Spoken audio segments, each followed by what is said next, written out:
Can you turn over the, Yep. all right.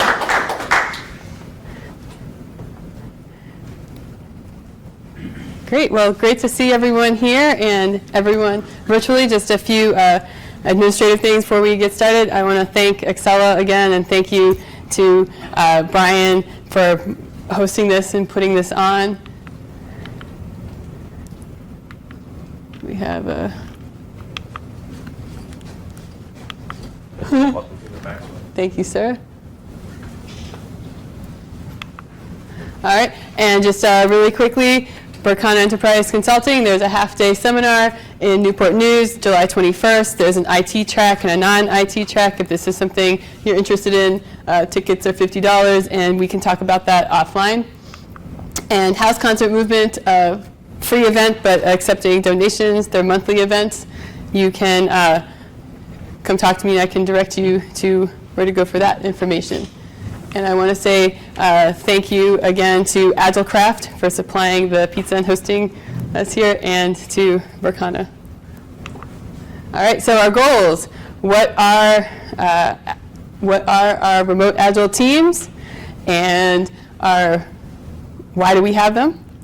And our techniques and rationale, how do we make them work, right? These are just guidelines from my experience, the experience of others that are here, and also things that I read that, and people that I've been talking to that really have an alignment with what I've been able to experience here. So this is the year of the rat in our Chinese zodiac, switching over in February, the year of the rat. And with our Chinese zodiac sign here, they're adaptable, smart, cautious people. This is kind of the same characteristics that we want to have on our teams. And when we think about rats, are you thinking about like, oh, there's a rat, let's exterminate them, or let me get as far away as I can, or are you thinking that this is something you want to embrace? Yes, this is the time for the remote agile team, and the time for the rat. Just something we're going to play around with here as we're thinking. Is this the time for remote agile teams, or is this something that we want to get as far away from as possible? Where are you with your own thinking and understanding with this? Our what, right? What are remote agile teams? So there's a lot of talk about this, blogs and research coming out now, but there's not a lot of convergence with terms. Some people have been doing this for a while, but it's relatively new for many of us. And these are Martin Fowler's definitions. So this is a single site.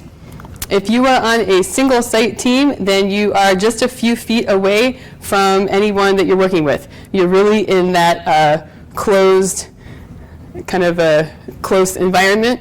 If you find it easier to send an electronic communication or a chat, then you're not really in this kind of setting. So this is really, you're housed in the same office space, just a doorway away, or even sometimes in the same room. We have a multi-site. This could be one co-located group and another co-located group that both work together. Maybe the team is split into two groups, and we have a group in San Francisco and a group in Melbourne. We have developers in Calcutta, and we have the BA and technical people in another city, and they have to kind of bridge that gap. That would be the far located model. We have a near located model where you have maybe you're just separated by the floors of the office building. So you're thinking, oh, we're on the same campus, we're in the same building, but really if your team isn't just, or the people that you're working with and coordinating with aren't just right there, right? And you have to kind of walk away or walk to another area, or you find it easier to communicate electronically, then you're in this kind of near-located multi-site team. Thank you, ma'am. So we have our satellite workers, And our satellite workers, we're hoping that they're not just drifting off there in space, right? We're hoping that they're tethered into the team. But these are our remote workers that are working from home or from another location, and the rest of the team is co-located in that space. And we have our remote first people. Martin Fowler calls this remote first because this is the first way that they actually want to work. This is a team that is fully dispersed, and everyone is working from another location and not together, not FaceTime.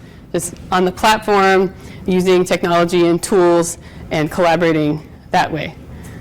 So these are different types of teams, and you might find that you're in a satellite kind of situation, but then somebody has a baby or somebody's traveling or otherwise working from another location, and suddenly you move into the satellite from the single site.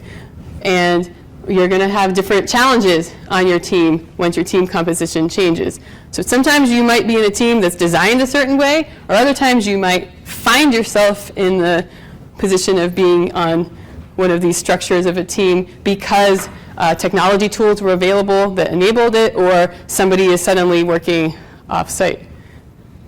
Do we have anyone here who is in a single site kind of situation? Okay, interesting. Anybody who is in the kind of multi-site situation? Okay. Yeah. Satellites? Are you tethered in?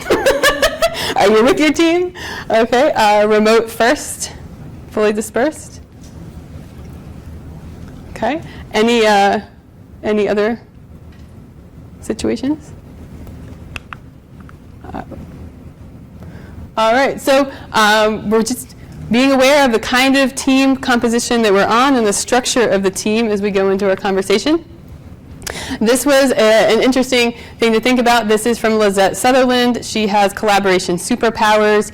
It's a podcast that she does, and she's interviewed all kinds of people doing things virtually with teams, amazing things virtually. And this is Brian Day, and he works for a program at NASA, and he's on Earth, and he is supporting a team that is in a space station. So there's 6 people in a space station out in space. And the question here is, so I like this for 2 reasons. One is it shows what is possible with remote work. Right? Because it's not possible to work from space if you can't collaborate remotely. And some work we know will have to be FaceTime, and some work will have to be remote. And there's a lot of in between there. So just a pop quiz: what kind of team is this? Multi-site. Okay. And what about the people in the space station, out in space? What are they? Co-located. Very much co-located, right? There's a team, they're co-located, and then they're coordinating with Brian Day and the people on Earth. So their communication patterns are going to change depending on what work they're collaborating on. And I did like this because if you have a remote team that's spread out, I took a class with Jeff Sutherland in Boston in February, and he was lamenting that he had somebody in Utah and somebody in London, somebody in Boston, and like spanning different time zones. That actually is more remote work to me than the people out in space who are all co-located together. So it's kind of a expansion exercise. What kind of team are you on? Okay, so sometimes we find ourselves in a situation where our team has changed. This is not a team per se, but we are a community and we're a meetup. And with the introduction of the technology and the streaming and everyone there, they have the ability to put in comments in a chat. We were playing around with our technology of having that here visible for us. And this is something that we're going to be brave about, right? Iterating. I think we got to figure out. Well, Give me a second. Okay. Either way, so our technology enables us to do different things, right? And now we have the streaming. And then that changed our community because we have virtual participants right now experiencing this live with us, although they're not physically here. And There's 60 seconds delayed. and they're 60 seconds delayed. So, we have some barriers with technology, but we're also moving forward. We are going to have can you time 2 minutes? So I will just say I'm not going to go through every slide and read every slide. Hopefully there's something in this that is useful for you that we can continue the conversation offline, or that there's something that you can research and look at further. Maybe there will be something in the discussion that helps us out. For 2 minutes, should remote attendees be included in our discussion here at DC Scrum User Group and the Scaling Agile Meetup? So this is a question to you all. Yes. Okay. Hell yeah. Okay. So why? And first off, does anybody brave enough to disagree, give their independent input to disagree with that statement? Well, they're 60 seconds behind. Could be disruptive, right? Okay. Well, it depends. Depends what is going to be discussed, what matters. Right. I Like would say, don't know how to exit the building if there's a fire. Okay. For them to respond. I'd say it depends too on how you facilitate the meeting. We still probably have a few seconds if you want to say more about that. A minute. There we go. Lynn. Time is problem. Well, when I facilitate and there's remote people, I plan for the person furthest away.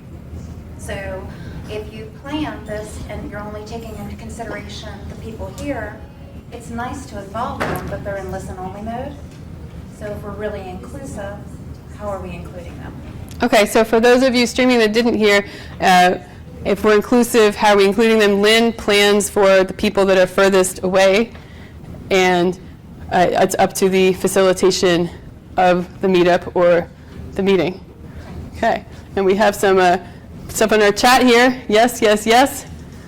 Nobody gave us any reason why, though. So this is something, again, we can talk about offline and continue the discussion with. Well, a reason why is because this is a webinar if it's not real collaboration. So yes, we should involve them, and yes, it should be facilitated for the remote Okay. units. All right. So looking forward to continuing the discussion. The first iteration is the first iteration, and then we can move forward and continue that discussion. So there are some statistics here, and I'm not going to go through all of them, but if you want to see how your own personal feelings or your team or your company, what else is going on globally with these trends of remote teams, I have some websites and some of the blogs that I got them from people that are writing about virtual teams and remote work. And one of the blogs is 15.5 by David Hassel. Another blog is Hassan Osman. He's the couch manager, and these are people that are supporting virtual work. So I will pause at this one. There is the trend, Department of Labor study, and so the URL is there. You want to check it out. 50% increase in the last 5 years in teams doing remote work. So we know that this is a general trend. Right? Why? So that's the what of what our remote teams are. And now we are why. Why are teams going to remote work, or companies? Why are companies going to remote work? Well, this is improving the life of employees. So for some people, just going to an office or even just working an 8-hour day, that is not how they can be the most productive. If they can just concentrate for 2.5 hours, do their work, then go for a nice run. Sometimes team members say, oh, I got this idea in the shower. Or as Brian was saying in our intro, just even going for a walk. Well, it's more conducive to being able to do that when you're in control of where, when, and how you're working and how you can be most productive.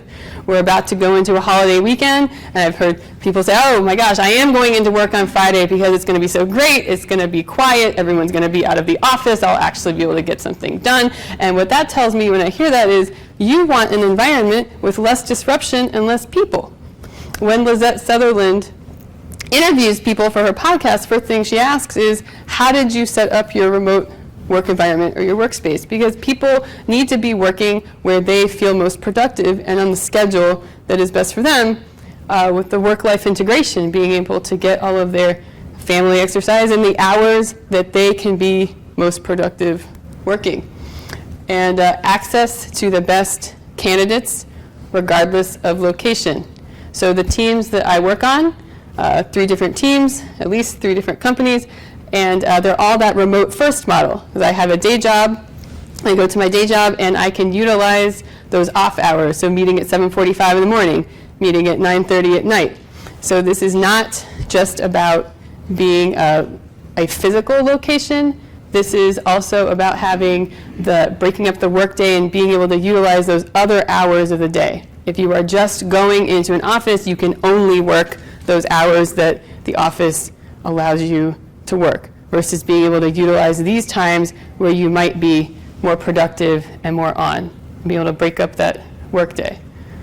So I'm going to ask you all, more drivers, more reasons why remote work might be a good possibility? If you're going to survive, you're going to need to develop habits that will allow you to be competitive. So you'll tend to need to document more information and have more online discussions that are asynchronous versus synchronous and in a room and expensive. And out of that, you get some wisdom of crowds type of benefits. You have diversity of inputs, you have decentralized inputs, you have independent inputs. It's you're not the strongest or loudest voice is not necessarily the swaying input. Yeah. Okay. More ideas about why remote working might be appealing. We'll sweep the room here. It is also about the mindset. So if you talk to people, if say people are working one day from home, couple of weeks, it's like, oh, tomorrow I am working at home. So that whole mindset is different. People feel freer, they feel like they can accomplish a lot more. And people working remotely, not all the time, but once in a while, tend to be a lot more productive when they are at home, surprisingly enough, because people think that they tend to move off or whatever. But I think it makes a big difference in how people tend to view their situation if they're able to control their work environment more. Okay, so Kathy, saying if you couldn't hear, being able to control your work environment, being more productive working at home. Okay. David? I came from a global company, and we had to provide 24/7. We had offices all across each time zone. So we were remote, but not at home. So making the jump from remote company offices to also employees' homes wasn't that big of a stretch. Okay. But it allowed us to serve the customers as they needed to be served. Maybe we'll get to more of that timepiece in a little bit. Brian? I'd say if you ever have a public transportation system that sucks, and you want to still get work done, you work remotely. Okay. Sorry, Letitia. Or weather events. Right. So weather events, special events that prevent. Lindsay? My wife, she prefers it because she can get up, have her coffee, she doesn't do her makeup and all that jazz. She can get right into her office and go to work and get her most productive time of the day right out of the gate. Okay. I'm going to take a break just a second. Repeating the feedback without the microphone focus. Okay, cool. Just checking in. They like it when I repeat your feedback so they can hear. One of the reasons companies will adopt it is if they adopt a hoteling type office space. So if you're going to go to the office, you reserve a spot. If not, you give it to somebody else who is going to be in the office. In which case, you reduce the footprint, reduce your rent or leasing costs that are associated with that facility. Okay, so cost reducing. Here, I gave it away, but you have to quote the Agile Manifesto. So we have people, processes, and tools. And what is the most important? People. People. Okay. So this is another quote from Fowler. Despite the fact I think most teams would be more productive working co-located, more effective team. You can get a more effective team by embracing some kind of distributed model because of the talent pool, the people you get, and the productive. Martin Fowler. Thank you. Thank you, sir. These are some drivers that I found. Mobile work, working our own hours, being able to apply the Scrum process, which is what we will focus on with the how. All right, so challenges and drawbacks before we get to the how. Challenges and drawbacks for remote work.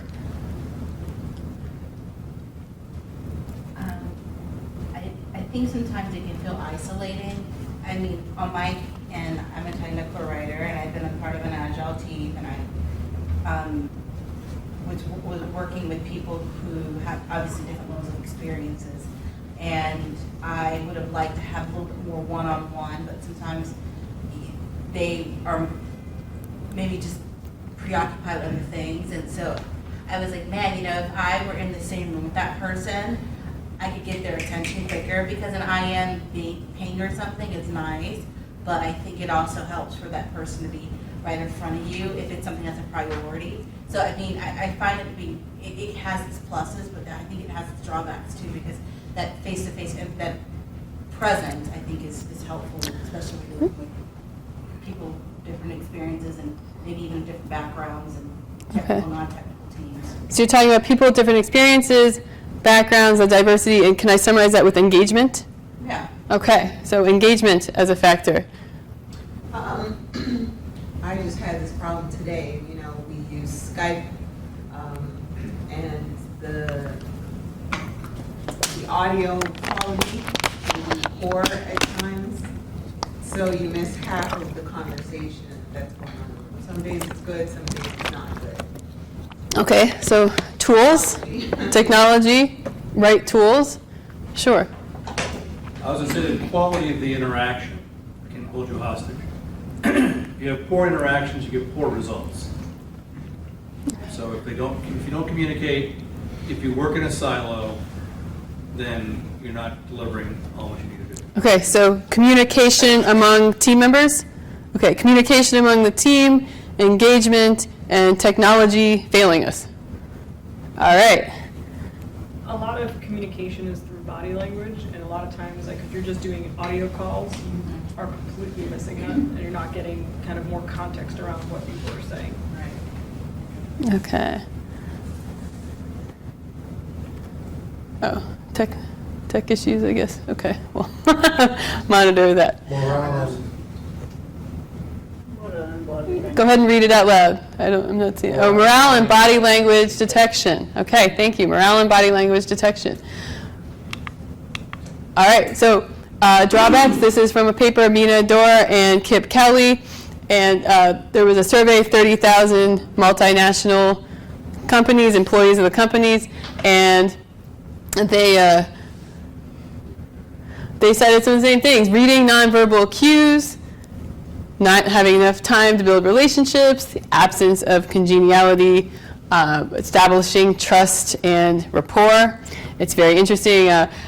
So with FaceTime teams, a lot of what I hear is it's hard to get the meetings started. We're not really on point. It's so easy to just go back and forth with chatting. And what we find a lot of times with remote working and everybody being logged into a platform and being on the phone, on audio or video chat, is the meeting is much more focused and structured. You have the time box, everybody is there, and it's the opposite problem, right? You have the absence of that kind of rapport and team building.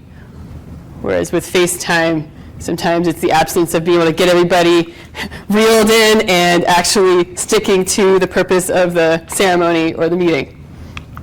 Managing conflict and expressing opinions, and then some things with scheduling and time zones and international holidays. Okay, so you want everybody collaborating on the platform. When you have your Scrum ceremony, everyone is on. Everybody is on the call and everybody is logged into the platform, and you have a team commitment that is what they are doing with that time, right? we're not feeding the dog, and we're not, checking text messages. You have your objective and you stick to it. So I'll show some examples here. We're getting into the how, but we have a stand-up and 15-minute window, but we can knock it down to 8-10 minutes, and we have a time right after the stand-up to address questions. So we stick to our stand-up. We have a parking lot for anything that comes up as a question or impediment, and then that next 10 minutes right after, that's when we are that next 10 minutes right after, that's when we're addressing not necessarily solving the impediment, but how are those people going to connect? Okay, are you available at 2:30? Yes, we can meet then to talk to this person. I can follow up then. So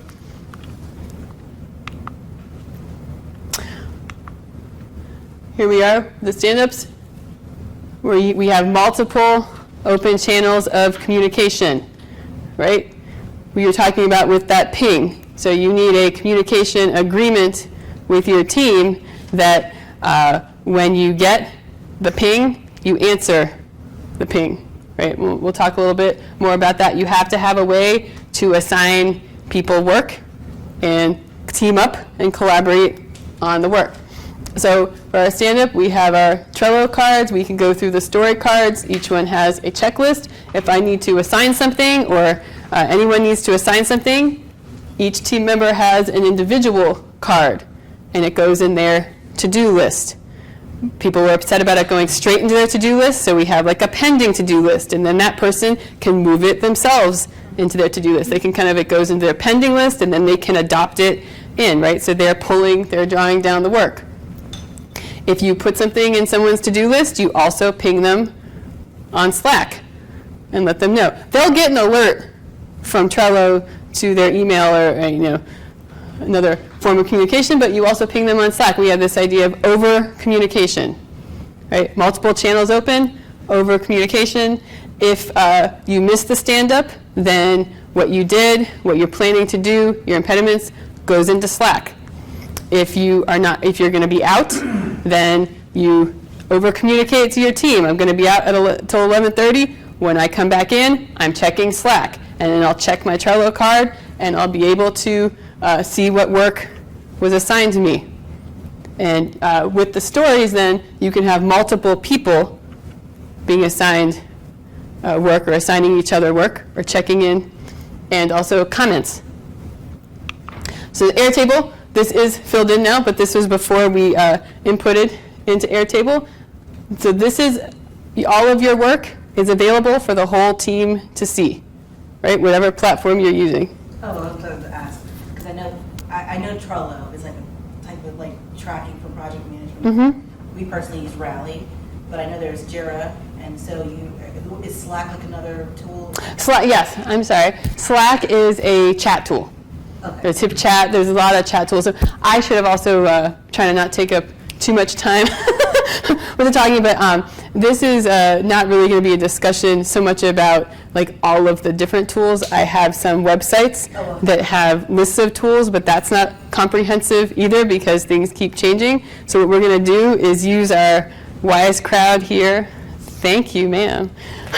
Use our Wise crowd here offline, and we can talk about tools and such, because different teams might have different needs with tools, but you need a platform and you need a communication piece, and you need to have both open and be referencing them back and forth. So this is a look but don't touch. If I'm not doing work in this story, then I'm not going to go messing around with the columns, right? But I can look and I can make comments and I can give input to my team. And this is another team and sprint planning, another ceremony. So at this time with the sprint planning, we're all on the platform, we're all logged in, and we're live with each other, right? And we're reading off the story, asking for clarification, questions about the story. Everybody votes. And this is important because we are able to give that independent input. Independent, simultaneous input. For building relationships and trust, it is way cool to be face-to-face. So when you have new clients, it is so way cool to look them in the eyes and make sure you're on the same page. When you are on a team and you want independent input, it is awesome to not be face-to-face, right? Why do I say that? Because we're social creatures. We're subconsciously affected by the body language of others, right? And those visual cues. And you want to have everyone's absolute independent input, right? It's hard to be brave sometimes and voice something that is maybe against the grain of what you believe the team is thinking. So this allows for us to have simultaneous independent input. And then we can have the discussion about why did you think it was a 13? Why did you think it was a 5? This is our version of the planning poker, and it's quick. Then when the story is adopted, this is our version of the sprint backlog. Each one of those is a story, and we can assign work to each other, or we can sign up for work within the story. We have, so this is now one of the stories from the sprint backlog. So just quickly, there's the sprint backlog, and this is one of the stories. And within that story, we have the done criteria as a checklist. And different people can be assigned different parts of that done criteria. You could make sub-checklists even within that. So this is how we can do swarming on a story. And if you have somebody who is working satellite remote, get them partnered up with somebody who is not, so that we have that communication. Don't have any one person be a bottleneck. In addition to communication agreements, that's going to be very important, because maybe that person can't answer the question, but somebody else on the team can, right? And if all of the work is visible, then maybe you can go in there and find the answer yourself. So we know we don't want excessive documentation. We want just enough documentation that everybody on the team can be on the same page. And that just enough question is going to depend on what you need for your team, right? It's that annoying answer. How much documentation is just enough? But you do need enough documentation that everyone can see. And the checklists are a great way to do that and have complete transparency to the team. Great comment on Okay, I agree. I've seen their satellite employee will often bring up as people objections that they can't read from the body language of the room. the whole room was like, let's get out of here. And then the remote person's like, I want to talk about this some more. Got it. Got it. Cool. Thank you for that. Yeah. Okay, so this is our version of a retrospective using this platform. And it's, again, simultaneous independent input. And we're live together because it is a sprint, because it is a Scrum ceremony, right? And then we can go through and ask for clarification. I push a button and make an election. Everyone can anonymously vote for what they want to drill down on. And then we see what's up at the top, and we can use that as an input. We can decide as a team that that's what we're actually going to drill down on or not. But a way to get independent input.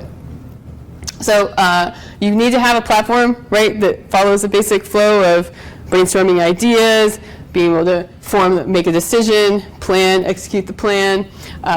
Talked about over communicating, work as if you're not there. So this is something new to try, having the chat. We're going to step outside our comfort zone and maybe try something new with the team and see if the input, the quality of the input is different, the amount of the input, the people who are giving input, right? Even if you are in that remote, the co-located single site team, which no one here is, you could still, no one here, you could still have everyone dial in from their own separate space. If you have a satellite, kind of somebody working remotely, you can have everyone dial in, level the playing field, and just see, are the inputs different, right? Are you getting more input? Are the best ideas emerging? Communication plans, right? So your sprint ceremonies everyone is logged in, everyone is engaged, and you're sticking to the time box, and you're sticking to the point of that ceremony.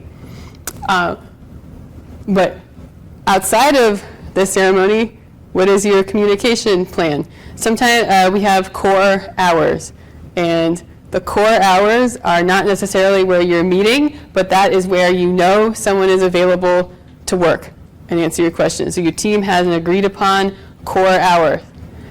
And that's where if I Slack you, you Slack me back, right? The only way that I know that you've read something is if you tell me.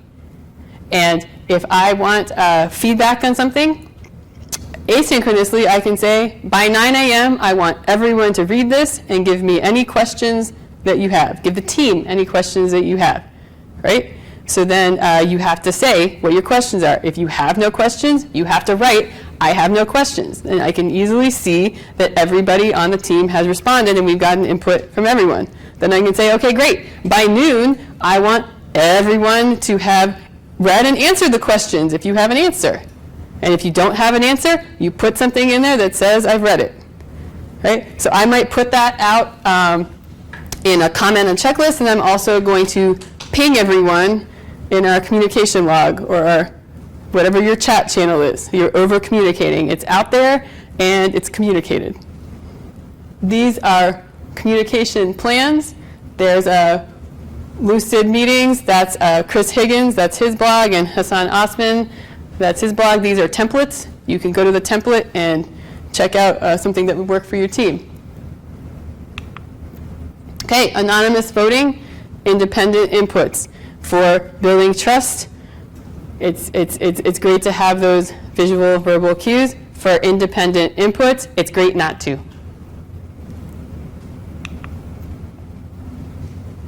Okay. Doesn't mean when you try something for the first time, or even a couple times as you're iterating, that it's going to work well. Everyone's going to be comfortable with it. But that's how we keep improving and iterating. We talked about the people, right?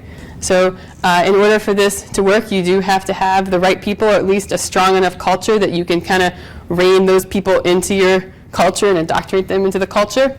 This is the Y and T people.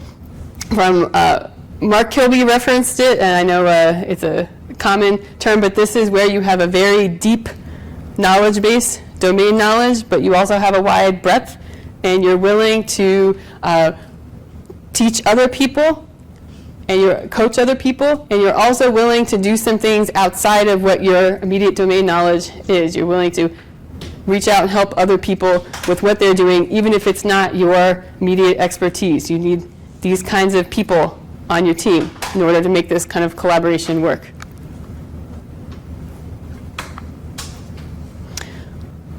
We also need to think differently about the workday. Hours are a bad indication, a bad measure of work. I say that for two reasons. Anyone else?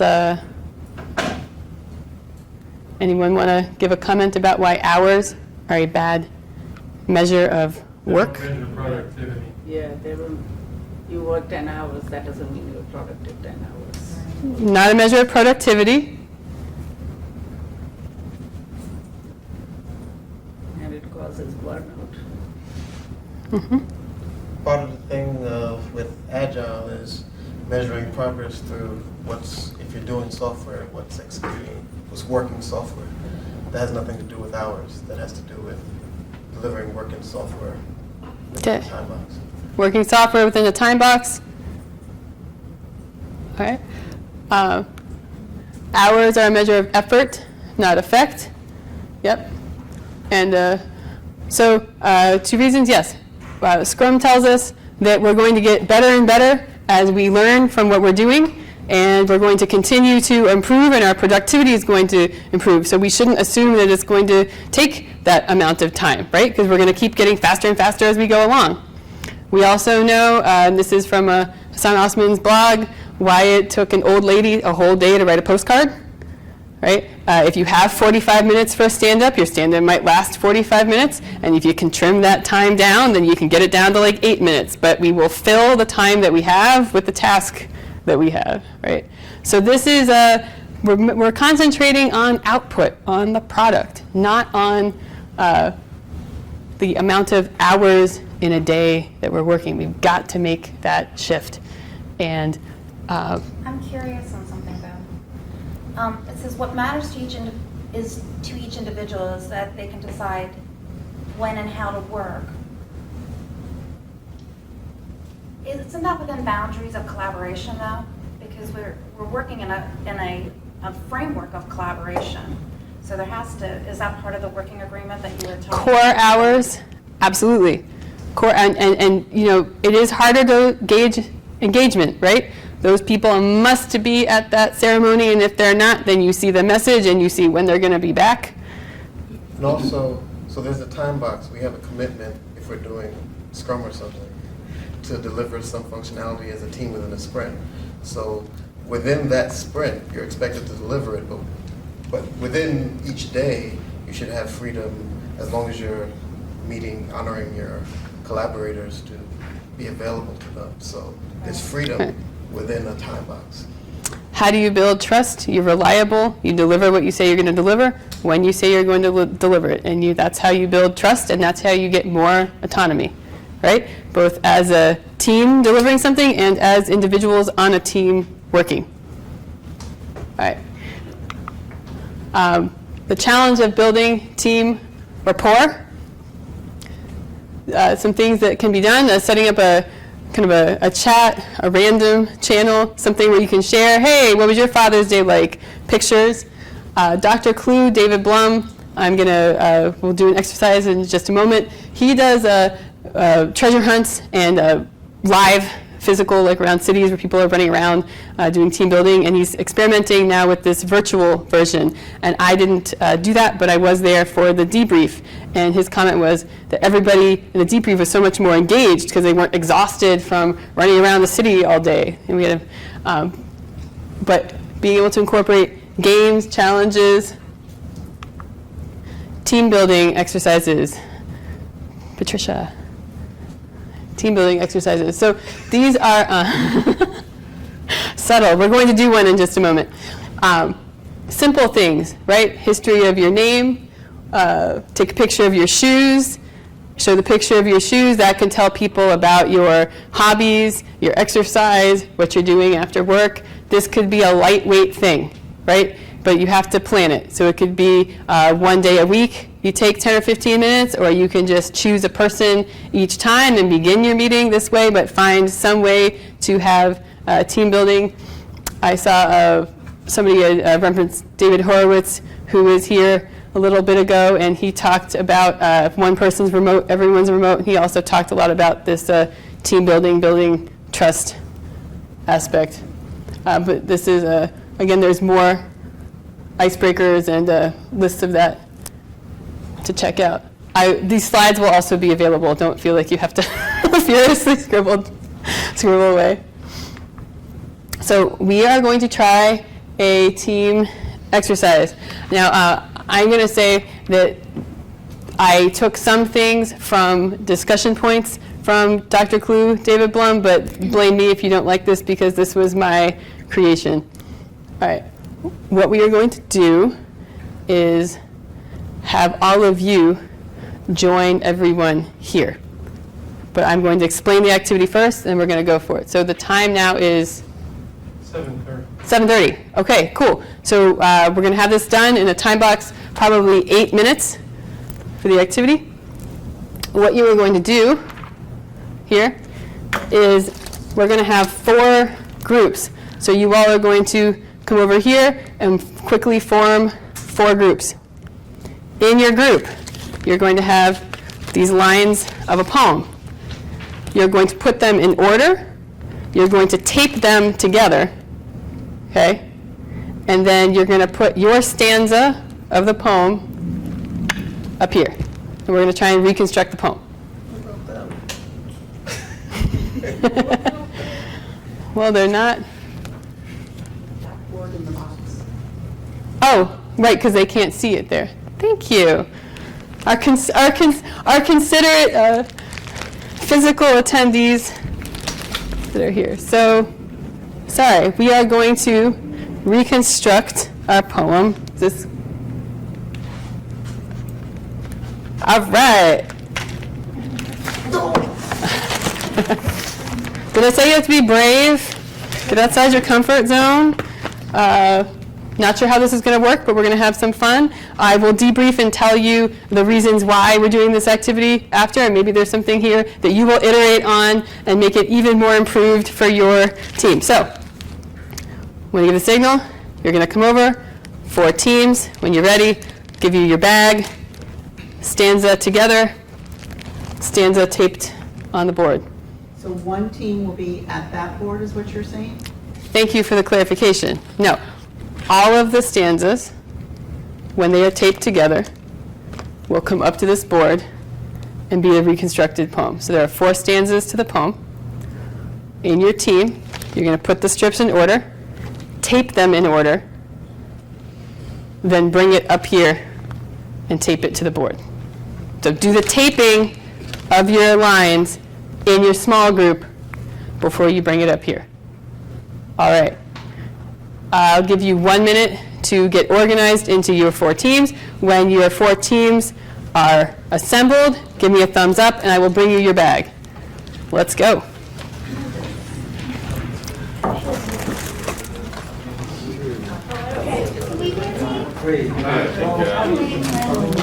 Come join us next time. That's a good idea.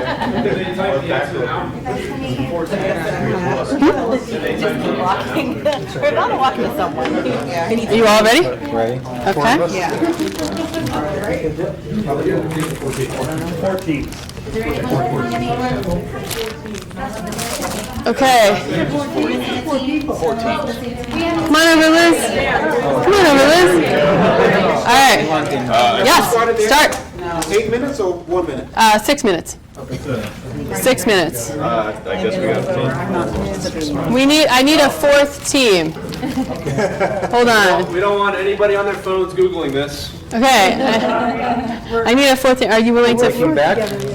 Are you willing to come over and be the 4th team? No, I need a 4th one. She wants 14. I need 4. Where do you want? Can you come over here and work with? Hey, we'll join Dab, you are back. you willing to Yeah, join? you back. Thank you. We'll join Okay. you back. All right. So this bag is going to stay with this team. All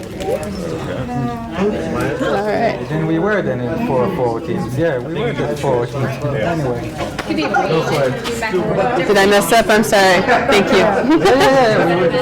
What's up? Right. I'm like, my uncle puffed out his chest. Wait, and I was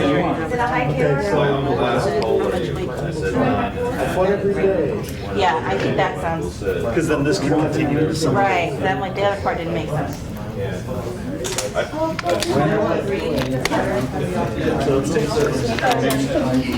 Collaborating. When I was your age, when people said, I said 9 minutes. He said 9.5. When I was your age, I was 10. He said 9.5. That would be the next. You know, it's like, are we working remotely, single site? What are we doing? Yeah, I think, so, I think,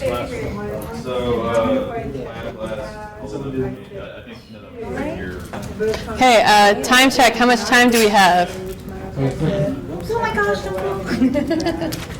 4 minutes and 16 seconds. Okay. Let's You wanna say give 2 them a minutes. Yeah. Let's say 2 more minutes. Okay. We have 2 more minutes.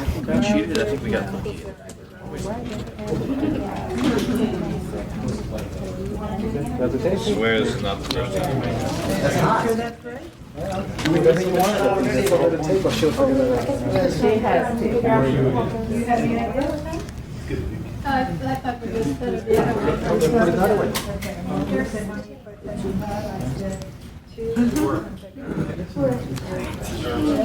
In the future, maybe notepad, like a text file, will be posted with the stuff scrambled. and they can. I know, right? We haven't been trying to think about all that. All right. I just have a feeling. Time is up. Please find your seats, or you can. And actually, if you're willing to come sit on this side of the room, that would be fun. And we're almost done. Poet, and I didn't know it. I'm inspired by the. Thank you. Thank you all for being good sports. Awesome.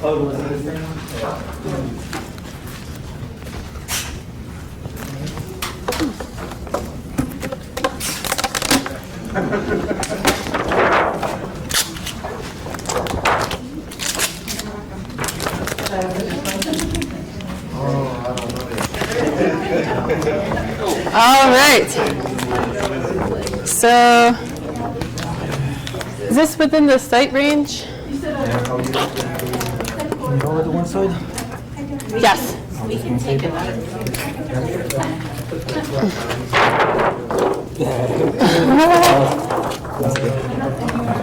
Thank you, Stephen. Yeah. Oh, you're so sweet. My wise crowd here.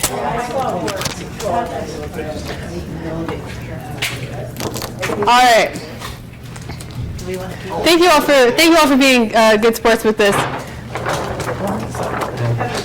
Can we put it over here, like right next to it? Cool. All right. So we will debrief this exercise now. I'm going to tell you the point time check. What is it? 7:40, 7:38. Well. It's 7:37. So, okay, cool. So this is Shel Silverstein poem, When I Was Your Age, and part of the Dr. Clue, what he does is he gives people puzzles or things to solve, but he mixes it up so that in your small group you don't actually have the pieces, and it forces, instead of competitive, it forces collaboration among the teams, right? So that's the takeaway that I got from him that I applied to this. I mixed the stanzas up for you. Then additionally, to kind of simulate our multi-site or satellite situation where everybody is co-located together and we have our remote person, they actually had the answer. And they were feeding the answer. I don't know if there was a way to scroll up, but they were feeding you the line. So had we remembered to kind of include the feedback, we'd get it done really quickly. So this is kind of simulating that. So awareness and empathy exercise. Man, that looks like a Dr. Seuss poem. But anyway, thank you very much for. Stephen, I don't want you to have to hold that. We can, will it stay? Yeah. All right.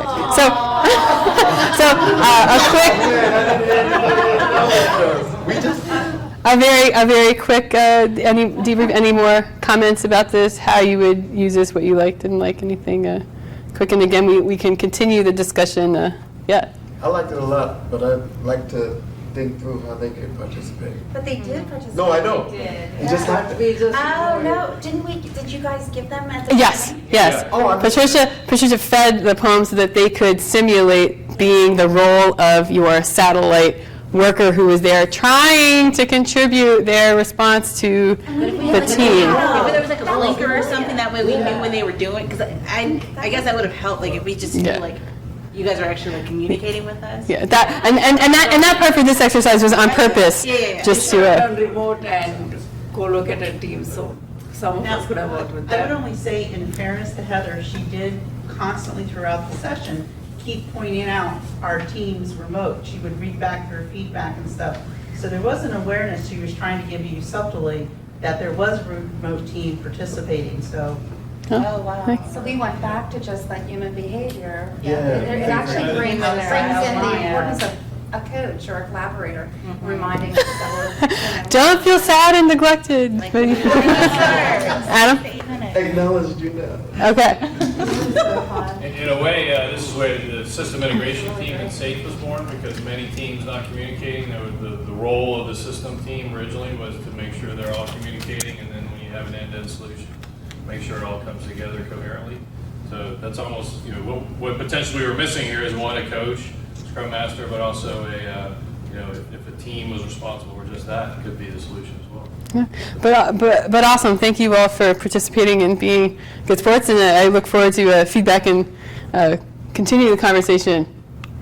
So these are some websites and resources, lists of tools for retrospectives, and again, there's people who even tonight have mentioned other tools, so that'll be a great discussion to have offline. Virtual teams, and a list of virtual team tech tools and screencasting software, and building trust and team rapport. So again, it's not an exhaustive list, but some things that I found that I think it's a good starting ground. People having these conversations about remote work. This I got from Mark Kilby again, and he's somebody who, like some folks in this room, have been working in this fully dispersed way for more than a decade and building software without anybody face-to-face. And he's done a lot of, so when he noticed that, right, which is where I was coming from, like noticing, wow, look at this, we really, this is possible to work this way, then he did more research and thinking about our principles, because this is controversial, right? Because we know that one of the principles says promote face-to-face conversations. And perhaps as we're looking into this year of the RAT, or the Remote Agile Teams, this really is about people and communication, that we need to have the right people on our team and communication, that this isn't as much about face-to-face as it is about that communication piece. So it's a question, right? How are we feeling? How are we feeling about remote agile teams here? Are you feeling more like want to stamp them out, or run fleeing, or more like this is something that is possible to embrace? Love the rat, embrace the rat. Are you the rat? Further. So I'm going to go to our board. Yes, the slide deck will be available, and perhaps with offline conversations, we can continue adding to the resources. That's part of what this is, right? Our community coming together, trying some things out. We're not sure how it's going to work, but as we iterate, we get to something even more useful. Anything more from you all? I know we're ready to wrap up. We didn't talk about multiculturalism and all that, which is a big deal when you do remote. And I've been working with many remote international teams, and well, all the tools in the world don't really help when you have to deal with a variety of communication styles, work styles, operation styles. Language barriers. And no matter how many experience you have, you realize that it still requires a headache every other time. Get good communication agreements and write things down. Get everybody in the habit of writing it down. The devil's in the details, but some cultures, it's hard to get them to write stuff down, Sure. which is crucial. We're agile, we don't document. If you're not sure. Mm-hmm. And maybe the way that you could, that pairing, right? Being strategic about who's pairing on the team, and you want those good wide T people who can reach out, right? Bring people in. I guess it's a conversation of its own. Conversation of its own, but one that I'm hoping that. So this is a springboard, right? Can't go through everything in our hour here together, but excellent point, and hopefully more forthcoming discussion. Are we done with time? We are done. Yes. I don't know. We have no more time? What's up? We have no more time? No, I mean, keep going. Yeah. Can you go into more detail with what you were saying about the I'm culture? just saying that like I said, I've worked for many years and have teams all over the world over the years. And even last week, I had a big challenge with my team in India. No matter how many years I've worked before in India, it's a similar challenges. No matter what communication, the tools, the system, you kind of find yourself still trying to learn how to improve it, how to work on it, what else can be done, who else can you learn from, who else can you listen from, and you still find yourself in some interesting challenges. What was the specific, like one specific issue? This example, for example, we're trying to get actually feedback to give to the client on some problem we had. But the communication, by the time we actually achieved it, was already fixed. We didn't even know it was fixed because the team forgot to tell me it was fixed while we were fixing it. So then I'm coming to the client, here's the problems, but actually it was fixed. And I just wasted his time for a week talking about these problems, which of course he wasn't happy. But again, it was a good experience again to come up with these very, very challenging communication. Depending on the team, where they are in the world, there's a variety of challenges of what they expect from you versus what you expect from them, how they communicate. Like I said, this is a long conversation. I'm sure everybody here work with international teams and some of them. Did you all do a retrospective for that issue? We will talk about it tomorrow, actually, at the meeting. So- And I have to be there. So- I have to figure out how to explain, listen, this So- is not the way we can do it. So some people, with coders, in order to adopt code, they have a commitment and a working agreement that at least 2 other people on the team, so not everybody, at least 2 other people on the team have to also approve of it. If there's something where there's somehow more visibility, so when something is a problem or is done, there's more people that need to.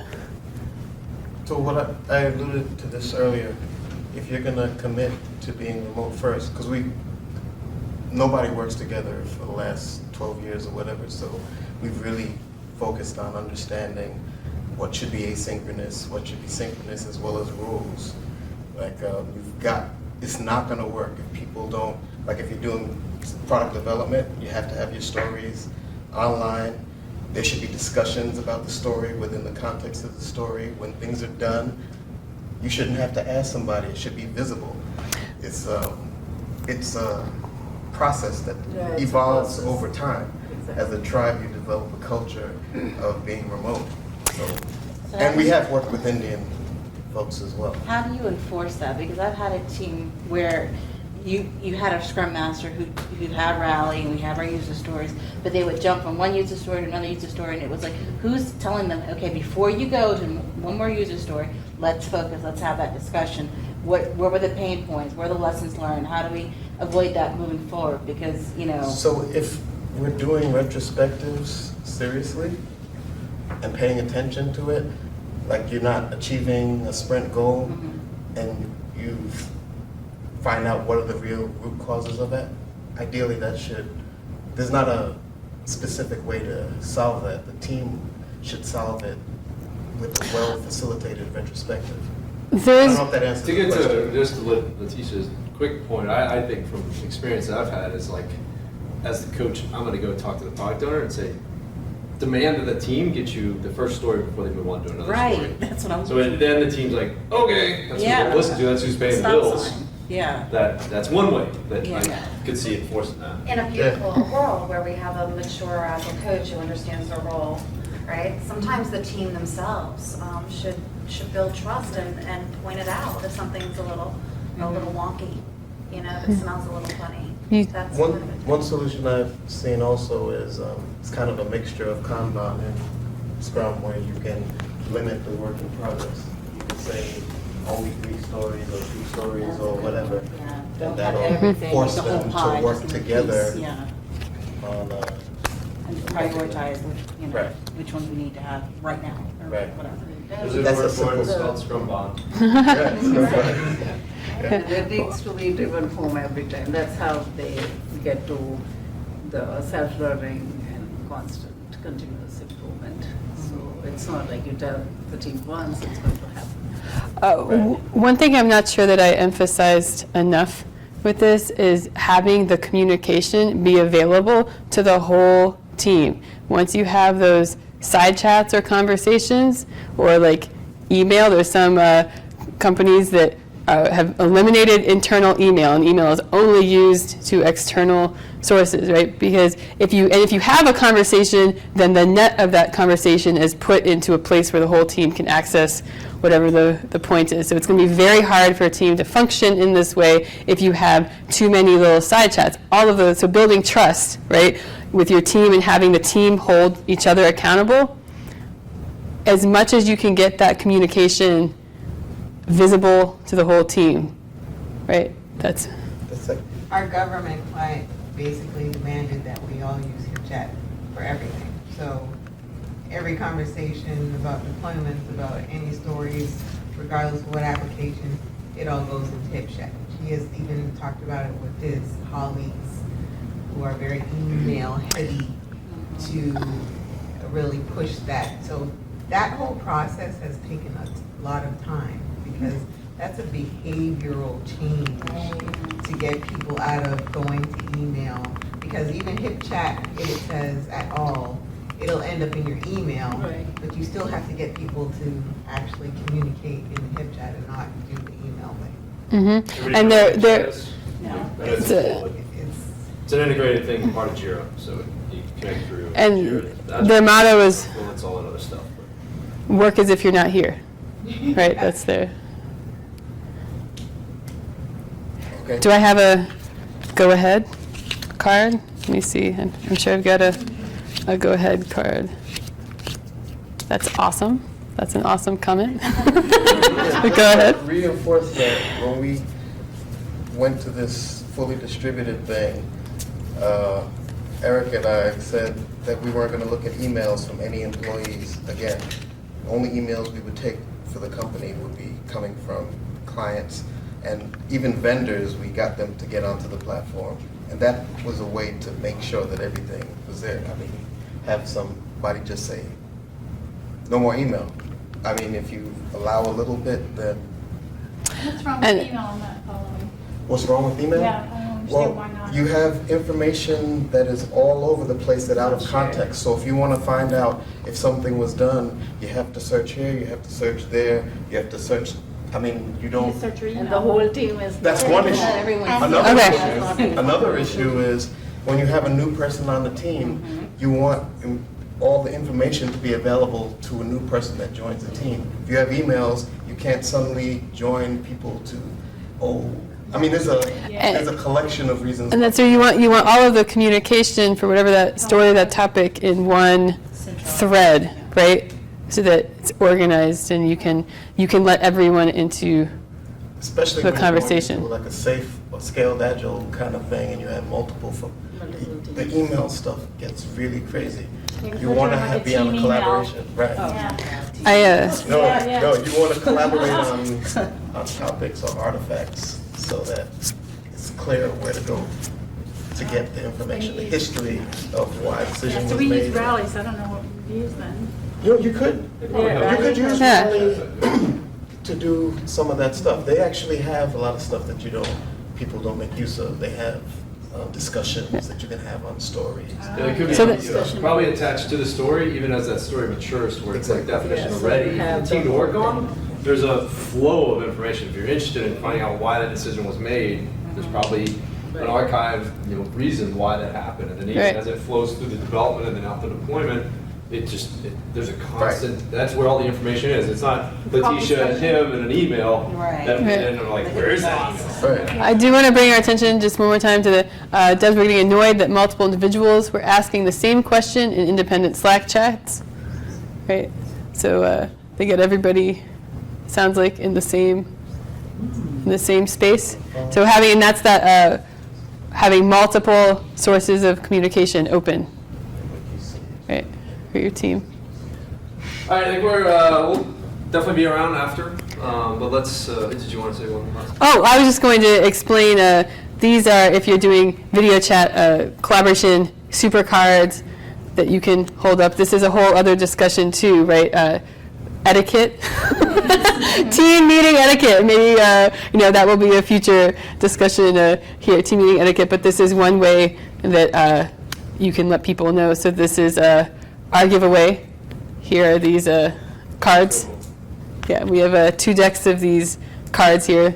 So like, you're frozen, can you repeat that? This kind of thing, so you don't have to disrupt the flow of conversation. Well, all right, thank you.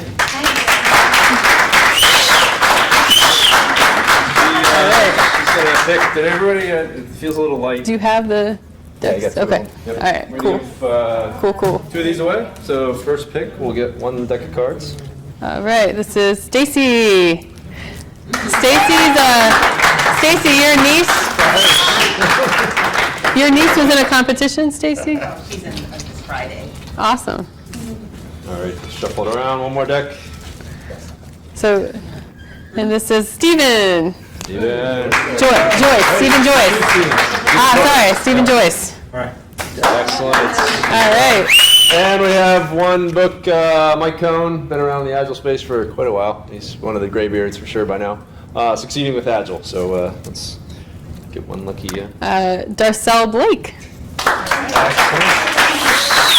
All right, congratulations all. Thank you all for coming out. We'll have many more events to come with live streaming. This went really cool. I think the comments. And yeah, thank you, and thank you for bringing up the topics that we didn't get to. So hopefully we can continue this discussion offline.